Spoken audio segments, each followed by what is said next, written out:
Canlar necəsiniz? Ne var ne yok? Neyinirsiniz? Her şey yolundadır inşallah. Bende de her şey yolundadır. Yemek, içmek bu şekilde devam ediyor. Sizin gördüğünüz vaxt, size çektiğim vaxtı elədiyim yemekler var. Bir de evim için yani çekmediğim, tez tələsik elədiyim yemekler var. Bugün de size en tez başa gelen bizim meşhur restoranlarda yediğimiz sac yemeğimizin ben fırında versiyonunu pişireceğim.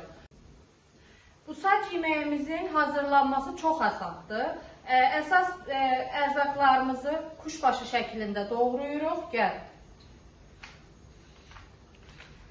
Etimiz var, hardasa 1 kiloya yaxın etimiz var. Belə kuşbaşı şeklinde doğradığımız badımcanımız var. Bu da aynı şekilde kırmızı biberimiz, yaşıl biberimiz, biraz acı biber. Soğanı da gördüğünüz gibi iri doğramışam. Pomidoru da iri doğramışam. Sarımsağımız var, baharatlarımız, yağımız var. Yağı çok koymayacağım. Çünkü etim de yağlıdır. Bir de pomidor tomatım var. Onu da suyla açacağım. En sonunda üstüne de tereyağını düzüp, üstünü de yağlı kağıtla bağlayıp fırına vereceğim. Hazırlamaya geçelim.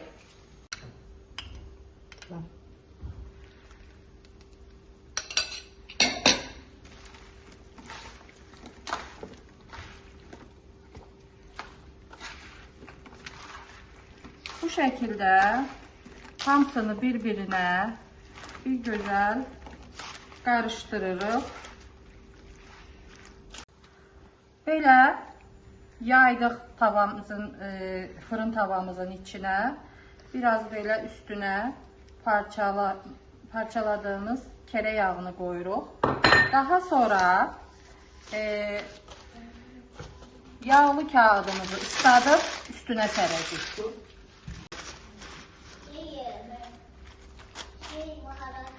Bunu sonda yani artık görəcəyik ki etimiz pişib.